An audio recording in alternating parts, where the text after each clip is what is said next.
di bukunya ini saya ngeliat beberapa foto dan fotonya ini banyak sama tokoh-tokoh nasional dan juga Presiden. Podio, podcast, video. Bismillah, assalamualaikum warahmatullahi wabarakatuh. Alhamdulillah wassalatu wassalamu ala rasulillah wa ba'du. Sobat Mojo, jumpa kembali bersama saya Ilham Pradipta di program Podio, podcast, video. Dan di episode kali ini alhamdulillah kedatangan tamu yang spesial banget, seorang motivator yang memberikan inspirasi insya Allah dan bisa menambah semangat giroh kita untuk meraih apa yang kita impikan, apa yang kita inginkan. Nah, sebelum kita ke narasumber, jangan lupa untuk klik subscribe channel YouTube Muslim Journey dan juga aktifkan notifikasinya. Jangan lupa juga jika konten ini bermanfaat, bisa bagikan ke Sobat Mojo yang lainnya. Nah, kalau gitu, kita langsung aja ke narasumber kita, yaitu Cak Kani. Assalamualaikum warahmatullahi wabarakatuh, Cak. Waalaikumsalam warahmatullahi wabarakatuh. Insyaallah. Sehat ya? Alhamdulillah sehat, Mas Ilham. Gimana, Cak, tadi perjalanan nih? Macet? Sore biasa ya, pulang kerja, apalagi ini hari Jumat. Tentunya ada agak tersendat lah tentunya di perjalanan, terutama di Kuningan, Tasuna saya. Iya betul, ganjil genap lagi. Ganjil genap. Nah, Cak, aduh ini langsung aja nih, Cak ya. Ini ada beberapa. Sebenarnya saya dapat dari beberapa rekomendasi ya temen dan lain sebagainya. Ada Pak Bawi yang menginformasikan dan beliau juga mensupport acara ini di Cafe Coba. Koba bacanya, bukan coba ya, Koba. Nah, buat Sobat Mojo yang mau ngopi-ngopi santai gitu ya, mau ketemu orang di daerah Jakarta Selatan, link untuk ke Cafe Koba ada di deskripsi. Jadi nanti bisa langsung ke sini aja, bisa ngajak teman-teman buat ngopi dan lain sebagainya. Atau kalau mau ketemu sama saya juga bisa DM di Instagramnya Muslim Journey, kita bisa ngopi bareng di sini, diskusi dan lain sebagainya. Nah, kita lanjut ke Cak Kani nih. Nah, saya direkomendasikan sama Pak Bawi nih. Cak Kani itu ternyata kisah hidupnya inspiratif nih, Cak. Masya Allah. Karena saya dengar cerita dari Pak Bawi ya, Cak Kani, karena orang Surabaya dipanggilnya Cak. Saya kebiasaan manggil Bang sih ya, jadi Bang gitu, Abang gitu, karena Jakarta kan. Cak Kani itu dulu hidup dalam kesulitan lah, dalam kita bisa mengatakan kemiskinan gitu ya. Tadi juga sempat ngobrol kalau Cak Kani itu di usia sampai 10 tahun ya, itu nggak bisa sampai sekolah gitu kan. Baru memulai sekolah. Terus juga mencari dana pendidikan untuk selanjutnya. Nah, terus sampai akhirnya ke titik seperti ini. Nah, titik seperti ininya nih akan saya bahas nanti. Saya pengen mendengar kisah hidupnya Cak Kani dulu nih, Cak. Silakan, Cak. Baik, terima kasih Mas Ilham. Ya, kebetulan ayah saya seorang pengayuh beca, kalau orang sana tukang beca gitu kan, dan ibu saya seorang penjual sayur keliling. Kan saya ikut ibu saya keliling, habis belanja di pasar, keliling ke rumah-rumah tetangga kiri dan kanan, keliling itu. Berapa tahun saya ngikutin, karena kebetulan umur 10 tahun tuh saya baru masuk SD. Jadi sebelum sekolah kamu ngikutin ibu saya, jualan sayur, terus ke Pak RT, ke Pak RW, ke tetangga kiri kanan kita jualan terus sampai siang hari itu. Itu usia berapa, Cak? Itu umur sekitar 7-8 tahun kami sudah mulai bekerja. Oh, dan itu memang belum sekolah ya? Belum sekolah. Padahal saat itu, tahun berapa itu, Cak, kira-kira, Cak? Tahun berapa ya? 79 kalau tidak salah, ya? betul. 79. Kelahiran 69 ya. Betul. Bener kan? 10 tahun? Iya, 10 tahun. Nah, ayah Cak Kani kan kalau nggak salah meninggal di usia 7 tahun ya? Saya usia 7 tahun ketika bapak meninggal dunia. Cak Kani anak berapa, Cak? Saya anak ke-6 dari 6 saudara. Betul. Berarti kehilangan sosok ayah di usia yang sangat muda ya saat itu kan, dan memang butuh superhero lah. Iya, figur betul seorang ayah. Tapi ya namanya takdir, mau diapain lagi. Usia saya 7 tahun, bapak sudah tidak ada lagi. Ya kan? Tulang punggung juga di ibu, Cak Kani juga bantu ya? Betul. Kalau kakak-kakak yang limanya lagi itu? Kakak-kakak sebagian tidak ada yang sekolah dan tidak ada yang bisa membaca tentu. Sampai sekarang? Mungkin kalau kakak yang pertama sih bisa membaca kali, mungkin belajar kali ya. Yang lainnya malah nggak ada yang Sampai sekarang nih, Cak? Betul. Oh, Masya Allah. Jadi memang kalau kakak kan tadi termotivasi pengen belajar mungkin ya. Dan mungkin kakak-kakak yang selanjutnya tuh lebih kayak apa ya, kayak ya udah gue menerima dan ingin menjalani hidupnya seperti ini. Seperti itu nggak sih? Saya takut salah nih ngomongnya. Mungkin itu dari kakak saya ya. Kalau saya sendiri sih, saya nggak mau seperti kakak-kakak yang lain. Saya punya masa depan sendiri. Nah ini menarik nih Cak. Ini menariknya gini. Biasanya kan orang-orang itu dipengaruhi oleh lingkungan. Betul. Dan yang pertama kali mempengaruhi itu kan keluarga. Orang terdekat. Betul, orang terdekat. Nah ini di apa ya, momentum apa yang membuat Cak Kani itu sampai gigih pengen sekolah gitu ya di usia yang 10 tahun. Kan kalau buat orang-orang ya udah lewat lah sekolah, udah nggak usah sekolah deh, ntar aja ikut paket C misalnya. Kalau enggak ya udah ntar aja gue cari duit dulu deh misalnya gitu. Kan ini sampai ada pikiran kenapa sih saya harus tetap sekolah gitu. Oke, jujur kami merasa iri melihat teman-teman di bawah saya itu pada pakai seragam, dulu merah putih ya. Masih sampai sekarang Kalau ya? SD ya merah putih, terus ada yang biru putih, yang SMP. Saya merasa, aduh, merasa gimana ya?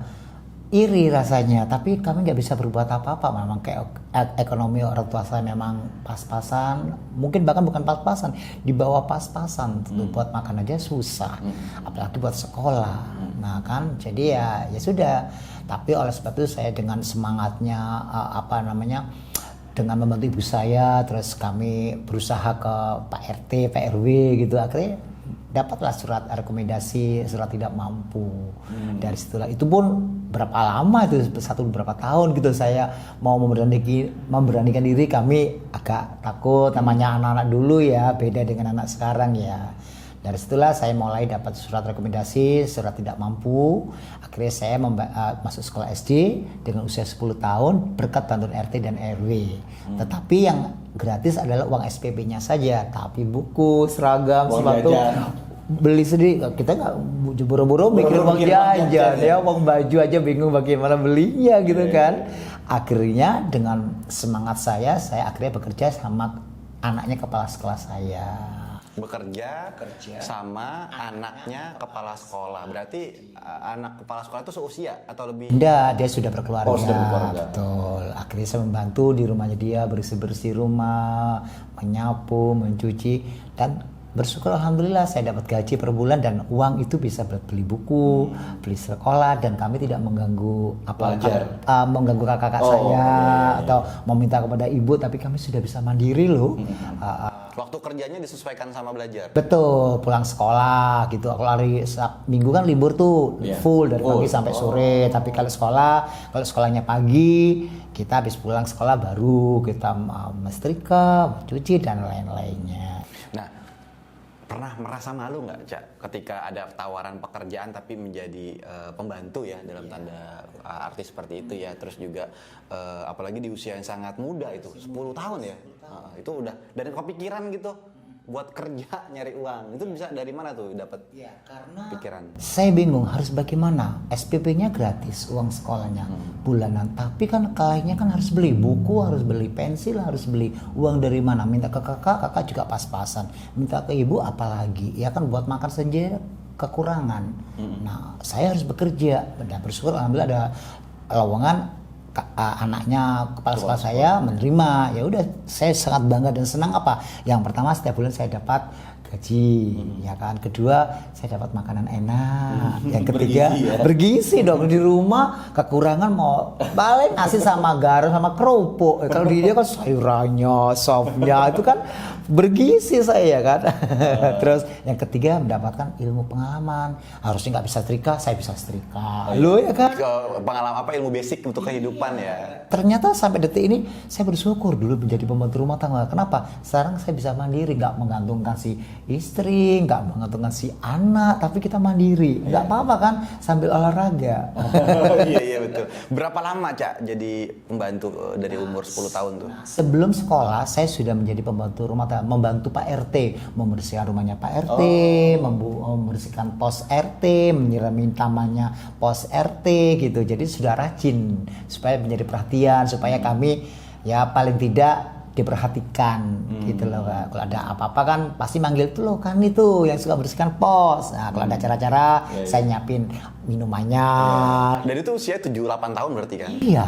Oh, sudah Sampai 9 tahun, sampai 9 tahun. Tahun itu udah punya personal branding seperti itu ya. Betul, karena ya kadang saya juga disuruh orang, ayo beli minyak, ambil air. Iya dong, mau dong. Iya, dapat uang lagi Dapat ya. uang loh, ya kan. Mungkin sebagian orang mungkin malu, mungkin. Kalau saya nggak malu, nggak minder, semangat karena tadi dapat rezeki gitu loh. Nah kalau nggak begitu nggak dapat rezeki gimana? Iya, Betul nggak? betul. Jadi bisa buat uang jajan. Selama halal ya. Bisa buat beli pensil, beli buku, bangga, saya semakin semangat. Jadi kata minder tidak ada di kamus saya. Sampai usia berapa tadi, Cak? Sampai 9 tahun, sampai 10 tahun, dan seterusnya sampai lulus SMA. Oh, sampai lulus SMA. Iya. Oh, Masya Allah. Berarti dari uang yang didapat gaji itu dikumpulkan, SMP SMA bisa bayar sendiri. Bisa. Atau beasiswa? Enggak, Oh, tetap bayar sendiri pakai uang. meskipun saya ranking 1 tapi tetap bayar. Oh, Masya Allah, Masya Allah. Lalu lanjut pendidikan selanjutnya nggak, Cak? Sarjana gitu? Kuliah. Saya lulus SMA tahun 91 ya. Siang terima ijazah, sore saya udah berangkat ke Jakarta. Untuk bekerja. Oh, Kebetulan saya itu iparnya mantunya anaknya kepala sekolah itu posisi ada di Surabaya, dari Jakarta ke Surabaya. Disitulah saya ketemu, saya rajin di situ, terus ditawarin nanti kalau udah lulus ke Jakarta aja bantu-bantu bisnisnya gitu. Bisnisnya Ibu Gita, bos saya Ibu Gita. Bisnis apa, Cak? Bisnisnya tuh ada jualan tas, parfum gitu kan. Saya suka nunggu pameran, saya ngambil barangnya, saya jualin, saya juga menagih juga. Nah itu dari situlah saya juga semangat, tambah pengalaman lagi. Lulus SMA langsung terbang naik bis ke Jakarta, langsung sampai sorenya itu sudah pameran saya. Besoknya itu udah pameran. Luar biasa, tidak ada istirahat, mandi langsung pameran. Pertama kali pameran menjaga stand pamer itu di Wijaya Grand Center. Itu dulu ada gedung yang khusus pameran. Iya, disitulah saya mulai melihat. Wow. Itu daerah mana ya? Wijaya itu bukan Megaria ya? Bukan Wijaya Grand Center itu Jalan Wijaya, Dharma Wangsa. Dharma Wangsa. Ya. Ada kan komplek ruko dan lainnya di situ. Itu pertama kali saya pameran. Dan situ betapa bangga, wow ada Amina Cendra Kasih, juga ada stand-stand pameran juga. Kebetulan ada Bruri Plus 5 waktu. Waduh, nama-nama yang saya gak kenal. Nah, saya kan awalnya lihat di TV kan, tiba-tiba wah langsung melihat dia betapa bangga orang kampung, melihat artis gitu kan, merasa wah itu, yang suka main film, Amina Cendra Kasih dulu kan idola. Maknya itu loh, Nah, lihat, jadi saya merasa bangga, bersyukur, rajin saya. Ya pameran tuh saya nunggu, misalnya ada orang lewat, saya tawarin macam-macam, ada tas, ada parfum dan lain-lainnya. Itu awal saya. Sampai 3 tahun kami. Masih bekerja berarti ya? Ya, dari Surabaya ke Jakarta udah lulus kan, sampai 3 tahun, akhirnya keluar saya berdiri sendiri. Nah, arti berdiri sendiri itu seperti apa, Cak? 3 tahun kami ikut bos saya. Dari Surabaya langsung tujuan ke bos saya Bu Gita atau Pak Ronald Tonte. Selama 3 tahun kami membantu bisnisnya karena situasi kondisinya mungkin prospeknya kurang bagus atau kesibukannya beliau, akhirnya penjualannya turun karena kami sudah nggak digaji. Kami izin pulang kampung, padahal saya kos. Akhirnya ilmu pengalaman yang dari Bu Gita atau Pak Ronald Tonte kami kembangkan dengan customer yang berbeda, tapi caranya kami contoh. Ngambilnya di mana, ininya di mana, cara menawarkan, kan sudah pengalaman 3 tahun. Dari situlah saya mulai mandiri. Oh, berarti tetap stay di Jakarta, menjual produk gitu ya, dikembangkan di tempat yang lain. Berarti kuliahnya kapan? Nah, oke, tadi pertanyaannya. Saya kebetulan pertama gaji saya waktu ikut Pak Ronald Tonte atau Ibu Gita itu 95.000, terus naik menjadi 125.000. Itu kami namanya ini ya kepingin mengenyam pendidikan lebih bagus lagi. Kami bekerja di Ibu Gita dan Pak Ronald, kami juga ikut kuliah UT, Universitas Terbuka. Ya, kantornya waktu itu di Pemuda Jalan Pemuda kalau nggak salah itu, Rawamangun dulu. Saya ambil paket Bu, semangat nih, nggak pernah kuliahnya, nggak pernah tatap muka. Tatap mukanya kalau ujian saja, datangin tutor gitu kan. Saya belajar. Ya namanya usaha kepingin, ya nggak bisa kalah dengan bisnisnya. Oke. Semester 5 selesai sudah. Kami kursus bahasa Inggris LPIA, Lembaga Pendidikan Indonesia Amerika. Kepingin bisa berbahasa Inggris namanya, kampung kan gitu. Ternyata nggak bisa juga. Ya udah, akhirnya kuliah nggak selesai, bahasa Inggris juga nggak bisa, bisnisnya yang berkembang. Oh, sure. Bisnisnya itu apa tadi produknya, Cak? Bisnisnya hampir sama tadi.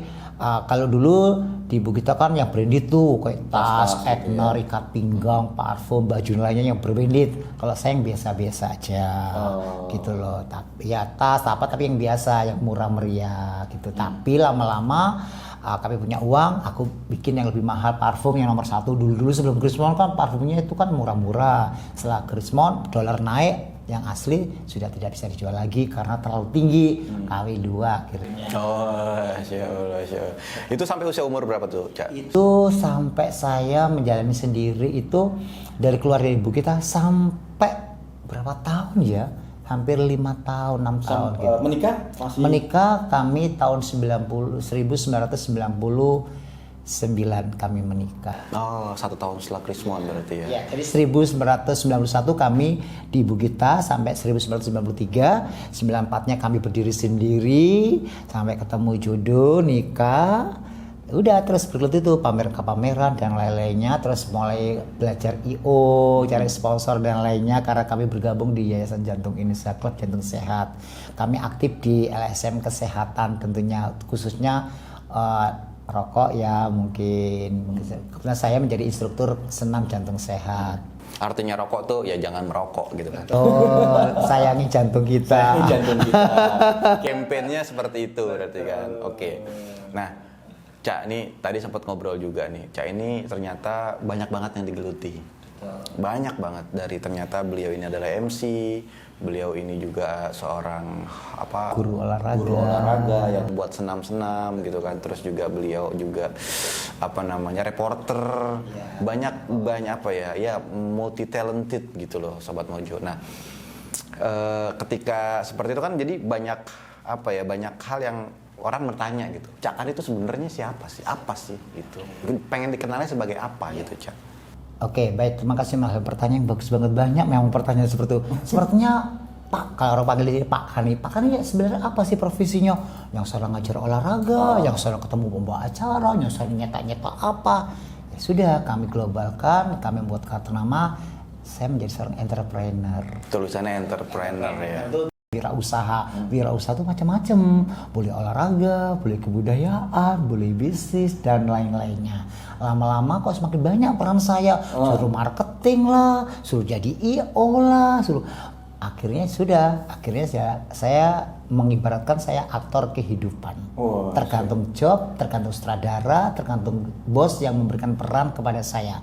Ketika saya Pak ini MC besok di Kementerian Pariwisata dan Ekonomi Kreatif, ya sudah mindset saya, baju saya, penampilan saya seorang pembawa acara. Bagaimana acara itu bisa menghibur peserta atau audiens yang ada. Oke, mantap.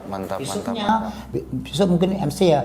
Berapa jam berikut kami dapat peran marketing, suruh menjadi sponsor. Ya udah, MC saya tinggalkan peran MC, kami menjadi seorang marketing. Bagaimana sebuah kertas bisa menghasilkan uang atau produk untuk acara tertentu. Kami sering dimintain teman-teman, Pak Kani cari sponsor dong. Orang taunya Pak Kani itu jago sponsor. Setiap ada acara Pak Kani, setelah ada acara Pak Kani gitu. Ya udah, ya saya memang ikhlas membantu. Itu tadi. Alhamdulillah kami dapat penghargaan mencari sponsor terbanyak gitu. Jadi selalu kegiatan yang saya lakukan maunya yang terbaik. Totalitas, fokus dan sepenuh hati. Dan itu memang terbukti dari beberapa penghargaan yang Pak Kani dapatkan ya. Betul. Kalau nggak salah tadi sempat ngobrol juga kalau Pak Kani itu dapat penghargaan sebagai figuran terbaik apa sih? Lomba acting nasional terbaik, pendidikan acting dan iklan di Indonesia kami juga terbaik, sehingga kami mendapat beberapa episode sinetron bias-bias kasih Indonesia. Dan Diawali dari figuran tadi Pak ya? figuran bangga dong, jadi biar 25.000 maju mundur. Tapi ketemu artis, bangganya bukan masalah uangnya, bangganya tuh orang kampung. Dan naikin tingkat percaya diri juga kan ya? Disitulah saya merasa, bangganya ketemu artis ya, misalnya Ayu Azhari. Selama ini kita lihat di film, di sinetron, tapi ketemu langsung. Tapi saya figurannya maju mundur 20.000. Tapi ada suatu kebanggaan. Tapi saya nggak mau puas begitu. Saya ikut lomba acting, lomba lainnya. Alhamdulillah kami main sinetron baik pernah di NTV, di RCTI, mungkin figuran, tapi ada wajahnya gitu loh. Oke. Ya maksudnya kelihatan lah ya ada Pak Kaninya. Kalau ditanya Pak Kaninya mana itu, di scene itu gitu kan. Enggak, yang ketika dicari malah cuma ada di kredit title nama doang gitu kan. Nah ini menariknya nih Cak Kani ya dan Sobat Mojo, ternyata Pak Kani ini membukukan kisah hidupnya dan kemarin baru launching di Perpustakaan Nasional ya. Nah bukunya ini judulnya Sandal Jepit Naik ke Bulan. Saya belum baca secara keseluruhan, Cak Kani tadi baru baca beberapa bagian aja. Bukunya inspiratif, jadi buat Sobat Mojo yang mau beli, linknya saya taruh di bawah. Jadi nanti bisa langsung kontak aja ya untuk pembelian. Terus juga ini sangat, kalau saya ya buat orang-orang yang merasa insecure gitu ya, buat orang-orang yang merasa insecure, minder kok hidup gue gini-gini aja, butuh kayak pecutan, motivasi. Salah satunya kan ya kalau muslim baca Quran pasti. Selanjutnya ya baca cerita-cerita motivasi orang lain, biografinya tokoh-tokoh, biografinya kalau di rumah punya Sirah Nabawi bisa baca, punya apa ceritanya Nabi, sahabat, dan juga orang-orang yang di kehidupan kita tuh yang dekat dan kita tahu ceritanya. Nah salah satunya Cak Kani ini yang sedang saya bicarakan Sobat Mojo. Jadi di bukunya ini saya ngeliat beberapa foto dan fotonya ini banyak sama tokoh-tokoh nasional dan juga Presiden. artis. Nah itu awal mulanya nih Cak Kani. Cak Kani ini tuh bisa masuk ke lingkungan pemerintahan tuh gimana ceritanya tuh Cak? Kebetulan kami satu komplek dengan seorang ketua RW namanya Pak Purnomo, Profesor Purnomo. Kalau tidak salah beliau kerjanya di Kementerian Pendidikan. Ya, kemudian kami aktif membuat acara-acara di lingkungan RW di Limus Pratama Regency di Cilengsi tentunya. Karena saya aktif, kami rajin mengumpulkan RW di rumah saya dan lain-lainnya. Nah, disitulah beliau dapat undangan ada Kongres Ilmu Pengetahuan Indonesia LIPI di Istana Negara. Kami dapat satu undangan itulah. Itu asal mula. Pertama kali kami di Jakarta dan pertama kali kami masuk Istana Negara. Masya Allah. Iya, diterima oleh Presiden. Waktu itu kebetulan Ibu Presidennya Ibu Megawati Soekarno Putri dan wakilnya Bapak Yusuf Kala. 2004 berarti ya. 2003. Oh 2003. Kalau tidak salah sih 2003. Seperti itu, Mas. Berarti itu di usia 30-an. Iya, kurang lebih. Itu yang Ibu Megawati, Ibu Presiden ya. Terus kedua ada Pak Habibie juga ketika di Taman Makam Pahlawan kami bisa berfoto, bisa berdampingan, bisa dan lainnya, bersyukur dan juga dengan Bapak SBY juga ketika Yayasan Jantung mengadakan acara senam bersama. Beliau menjadi pembuka acaranya, Pak Presiden sambutan di acara tersebut. Oke, nah itu asal mula sampai akhirnya Cak Kani itu dikenal sama lingkungan pemerintahan gitu, kementerian-kementerian. Di sini banyak banget nih foto-fotonya nih di acara. Bahkan tadi ada ngeliat ya sama Irfan Hakim juga. Terus juga ada tadi yang menarik saya adalah sama Siapa tadi? Luis Figo. Ya Luis Figo. Wah, itu. Pemain bola dunia terbaik datang ke Indonesia. Dan kami salah satu pembawa acaranya. Padahal saya bahasa Inggris nggak bisa. Nah itu komunikasinya jadinya gimana itu Cak? Kami kan bukan ke dianya, ke pesertanya. Pesertanya kan orang Indonesia. Iya. Tapi acaranya apa ya? Tentang lapangan Indonesia menggiring bola bersama Luis Figo. Itu tahun berapa ya Cak ya? bola. 2011. Mana tadi fotonya? Ada 2011 sama MC utama sebenarnya Farhan sama Ulfa. Kami MC apa ya? Hura-hura, penyemangat. Iya. Iya tadi ngelihat fotonya tuh di mana tuh? Oh, Masya Allah. Terus juga ada yang lagi snorkeling di sini nih. Ini sama Bang Andi, ya kan? Andi Evnoya gitu. Meskipun saya belum masuk Kick Andy, tapi beliau mengganggu saya loh. Iya nih. Nah ini dia nih sama Luis Figo nih. Oh, nah di sini banyak kisahnya Cak Kani itu yang menurut saya inspiratif. Nah, tapi pertanyaan yang selanjutnya gini, Cak. Cak Kani itu siapa sih? Maksudnya gini, kok sampai dibuatin autobiografi, tujuannya buat apa? Gitu kan. Ini kenapa sampai buku ini baru terbit sekarang? Kenapa nggak nanti? Kenapa nggak 5 tahun, 10 tahun lagi? Gitu kan. Atau kenapa nggak nunggu? Kan ada beberapa buku yang tokohnya meninggal dulu kan. Baru bukunya muncul gitu kan. Ada yang seperti itu baru dibukukan. Nah, kenapa nggak seperti itu gitu, Cak? Ya. Yang pertama adalah saya ini sebenarnya kebetulan. Awal pertama bagaimana buku bisa terbit gitu. awalnya pertemuan di suatu, ya saya sebutkanlah Persatuan Artis Film Indonesia, organisasi perfilman. Di situ akan membuat sebuah karya, mau ada konser tentunya, ada apa ya, pementasan, tokoh-tokoh yang akan dimainkan di situ. Nah, rapat-rapat ketemu penulis namanya Mas Wawan Hermawan, saya panggilnya Om Wawan. Di situ saya kenalan, saya minta nomor teleponnya, bisa saya kontak, akhirnya silaturahmi ke rumahnya beliau. Udah langsung itu foto ketika pertama saya jawab WA di foto, akhirnya jadi itu tanpa ada konsep, tiba-tiba itu foto perdana. Foto jadi aja. Iya, langsung wawancara. Nah udah berlanjut.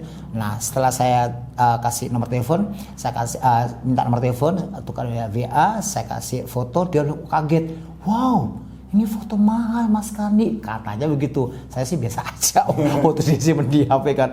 Akhirnya lagi, wow, bagus ini kalau dibuat buku Mas Kandi gitu. Ya udah, wawancara saya. Besok datang lagi, berapa satu episode, satu bab, dua bab, dan sampai 20 bab. Akhirnya jadilah buku. Nah, penulis saya harus cari penerbit, cari editor. Lah, penulis sudah selesai, ke editor ketemu, terus ke penerbit. Buku Dami. Nah, buku Dami udah saya koreksi mau jadi buku aslinya, saya persiapan launching. Launching bagaimana caranya, gedungnya, biaya, dan lainnya. Bersyukur alhamdulillah kalau orang membuat buku itu minimal 3 bulan. Maksimal bisa setahun, bisa setahun setengah, bisa 9 bulan. Saya membuat buku hanya 1 bulan. Masya Allah. Kalah skripsi. Skripsi saya setahun. Bulan kedua mau launching. Saya dikatakan gila ya Pak Kan ini. Orang biasanya membuat buku itu 3 bulan tuh, bahkan 9 bulan, bahkan setahun. Ini Pak Kani sebulan lebih seminggu. Jadi nggak ada orang bikin buku itu 1 bulan. Nah tapi terjadi juga kan, buku saya jadi, launchingnya mau ke bulan kedua, dan nggak main-main, launchingnya itu di gedung Perpustakaan Nasional Republik Indonesia. Wow, suatu penghargaan buat saya. Tapi ada beban moral, kalau gedungnya bagus, jamuannya Ya, harus seimbang. Seimbang. Dan bersyukur alhamdulillah semua sukses luar biasa. Nah, menariknya nih Sob, ternyata Cak Kani itu launching buku ini saat lagi nggak punya duit. betul. Padahal waktu itu Cak Kani udah punya duit, mau launching tapi nggak jadi. Padahal lagi punya uang ya. Mau bikin buat buku maksudnya. Iya, Mau bikin buku, mau nerbitin dan lain sebagainya, tapi malah nggak berhasil gitu ya. Malah yang nggak punya duit malah berhasil. Ya? Aneh kan? Iya. Dikatakan nggak mungkin, tapi mungkin Iya. terjadi. Itulah, itu semua Gusti Allah. Bantuan semua dipermudah saya oleh Gusti Allah. Nah sekarang kalau misalnya mau persiapan launching di gedung, mungkin anggap aja gedungnya gratis ya Mas. Apa lainnya kan nggak perlu uang. Iya betul, makan. Berapa? Ini semua gratis Mas. Prasmanan, kopinya, snacknya, tehnya gitu. Makan luar biasa, itu kan perlu uang. Dari mana Pak Kani? Jadi semua saya kerjakan sendiri. Pertama cari penulis, penerbit, editor, udah jadi buku Dami, dicetak, oke. Sekarang cari sponsor, cari gedung, panitianya, baju panitia, makanannya, semua saya kerjakan sendiri. Karena itu karya saya, jadi saya nggak perlu diributkan dengan kiri kanan. Yang penting jadi. Dan bersyukur alhamdulillah sukses luar biasa. Dari mana energinya nih Cak Kani di usia yang setengah abad ya, 53 tahun masih memiliki energi yang menurut saya sangat banyak gitu ya. Mau bisa mengerjakan tadi yang sedetail itu gitu. Itu dari mana bisa ada energi seperti itu? Kami melihat anak-anak saya sudah remaja. Tahun depan anak saya sudah selesai kuliah. Di dua sudah selesai, di S1, tahun depan sudah wisuda. Sekarang lagi KKN. Anak kedua sudah semester 3. Anak saya yang ketiga ini kelas 3 SMA, dia ketua OSIS. Dia di MBI Madrasah Bertaraf Internasional pakai jalur prestasi. Dia ketua OSISnya, insya Allah dia dapat beasiswa. Lulus tahun depan dia pergi ke Timur Tengah. Anak saya yang ketiga cowok dia. Saya terpacu membuat buku karena apa? Ya minimal bermanfaat buat anak cucu saya nanti, lingkungan saya terdekat, keluarga saya dekat. Mungkin cucu saya cucu dari keponaan, kan banyak, dan masih di bawah, mohon izin, kemiskinan. Dengan adanya buku, mungkin mereka bisa baca, oh itu loh Mbak, itu loh Eyang, oh Eyang dulu begini-begini, biar termotivasi. Paling tidak ya regenerasinya biar akan lebih bagus. Kalau dulu buru-buru baca kayak gini, sekarang kan semua serba instan, di HP klik sudah ada ini. Tapi kami kenapa kok saya memberikan buku? buku dulu ini abadi. Susah nanti sudah nggak ada, meninggal, buku itu masih bisa dibaca, masih bisa dinikmatin dan bisa menjadi inspirasi dan memotivasi siapapun yang membaca. Masya Allah. Jadi intinya buku ini adalah legacy dari Cak Kani atau warisan dari Cak Kani untuk keluarganya terlebih dahulu, dan karena misalnya ini bisa memberikan manfaat dan inspirasi buat yang lain, monggo silakan dibaca, dipelajari, terus juga bisa menambah semangat khususnya kan. Karena saya ngelihat apa ya, ketika ngobrol langsung sama Cak Kani nih, vibes positif gitu ya, vibes yang memberikan semangat gitu buat berjuang, menambah energi saya itu malah menular gitu loh, Cak. Aura positifnya. Aura positifnya menular. Pakai bicara aura. Oke, aura. Ada warnanya lagi nanti. Oke, Cak. Ini apa lagi ya tadi ya? Intinya adalah kalau dari saya sih buat yang nonton baiknya dibaca secara sendiri karena biar bisa mendapatkan feel-nya, bisa menyerap apa ya namanya ya, energi dari tulisan yang dibikin oleh Cak Kani, kisah hidupnya dan lain sebagainya. Mungkin ya mungkin tadi juga Cak Kani ngomong sama saya secara personal ya, saya ini bukan siapa-siapa gitu ya. Mungkin Cak Kani bukan siapa-siapa, tapi cerita ini adalah layak buat dibaca. Kisahnya beliau, kisah nyata. Kisah nyata ini. Layak dibaca, layak dipelajari, layak diambil hikmahnya, terus juga bisa. Karena setiap orang punya kisahnya masing-masing. Iya, sejarah masing-masing. Sejarah masing-masing. Ya mungkin ketika kalian nonton, Cak Kani aja bisa bikin buku, kalian juga bisa bikin buku dan dibagikan ke yang lainnya kan? Iya. Gitu. Bisa saya tambahkan, kenapa saya membuat buku? Sebenarnya ini orang pasti kok bisnis buku sih? Untungnya berapa? Melihatnya bisnis ya? Iya, kalau saya nggak tahu. Saya ditakdirkan untuk membuat buku karena agar bisa bermanfaat buat pemuda-pemuda Indonesia, generasi menerus bangsa dan negara Indonesia tentunya. Saya melihat, jujur, melihat pemuda-pemuda kita tuh sebenarnya cerdas-cerdas, keren-keren. Cuma itu tadi kurang motivasi, kurang arahan, nggak tahu jalannya seperti apa. Jadi waktunya habis dibuat enjoy sendiri, tanpa progres, tanpa aku besok mau jadi apa, aku besok harus melakukan apa, progres apa yang dilakukan. Nah selama ini dia nyaman, mungkin ada orang tuanya yang mampu, semua nyaman, semua sudah siap semua, akhirnya nggak mau apa ya, mau forsir dirinya dia sendiri. Ya, kenapa saya bisa, anak tukang becak bisa, anak seorang ibu yang penjual sayur keliling bisa, kemiskinan yang menderita saya bisa melakukan semuanya. Kenapa? Ya saya saya berikan yang terbaik. Saya aja bisa, masa yang orang-orang yang sudah punya lain-lainnya nggak bisa sih? Nah ini yang perlu disadari bahwa kita harus kerja keras untuk apa? Masa depan kita ke depan. Kalau tidak dimulai dari sekarang, kapan lagi? Terutama yang mahasiswa yang baru masuk, iya kan? Harus jangan asal mahasiswa, asal kuliah, jangan, sayang bapak ibunya bekerja keras, membanting tulang, ya kan? Tapi putra putrinya biasa saja kuliahnya atau SMA-nya dan lain-lainnya. Harapan saya dengan membaca buku ini, anak muda bisa termotivasi. Iya ya, ternyata anak orang-orang sebenarnya bisa mampu, bisa membuat karya. Masa saya nggak bisa? Biar memotivasi tentunya. Jadi bisa menggunakan waktu, tenaga, pikiran dengan maksimal sehingga apa yang mereka lakukan akan membuahkan hasil yang lebih bagus, terutama masa depannya. Oke. Itu aja sih tujuan buku saya, itu aja. Saya siap untuk diundang, sharing, bedah buku, seminar, siap. Insya Allah selama waktu tidak berbenturan kami siap untuk diundang. Masya Allah, siap. Oke guys, ini Masya Allah banget ya cerita dari, bukan cerita sebenarnya, kisah gitu ya. Kalau cerita kan bisa dibuat-buat, kalau kisah kan memang real gitu ya. Didramatisir gitu ya. Yang tadi yang seperti saya bilang itu bisa langsung dibaca lebih detailnya kisahnya Cak Kani, dan mungkin nanti bisa ngobrol-ngobrol langsung sama beliau. Saya nggak tahu di sini nomor telepon. Nah ada juga nomor teleponnya. Ada. Jadi bisa langsung kontak beliau dan bisa menggali lebih banyak informasi mengenai motivasi hidup gitu ya. Dan kisah-kisah inspirasi lainnya dari Cak Kani. Nah, Cak, ini kita persingkat aja. Siap. Gitu ya. Ini udah cukup banyak mungkin, dan biar yang nonton juga bisa menikmati buku ini. Terakhir dari Cak Kani sebelum closing acara ini, closing statement dari Cak Kani buat yang nonton tentang apapun. Ya. Silakan Cak Kani. Baik. Sekolah itu sunnah, tidak wajib. Yang wajib adalah belajar. Ya, belajar sampai sekarang saya juga masih belajar. Saya bawa buku.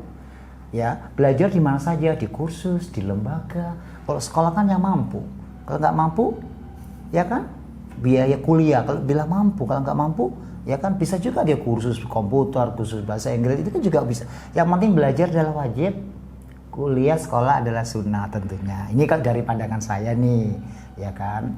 Nah, yang kedua, gunakan waktu sebaik-baiknya, totalitas dan semua hati. Kapan mumpung kita masih diberikan kesehatan dan panjang umur, gunakan sebaik-baiknya, apalagi bermanfaat buat masyarakat dan sekitarnya. Saya Khalid Junaidi, terima kasih. Selamat menyaksikan acara hari ini tentunya dan seterusnya. Terima kasih. Terima kasih Cak Hani. Baik Cak, Sobat Pojo, terima kasih udah nonton sampai akhir acara, dan buat link pembelian buku saya taruh di deskripsi. Dan juga kalau baik lagi nih, saya juga mengucapkan terima kasih kepada Coba Cafe sudah mensupport acara hari ini.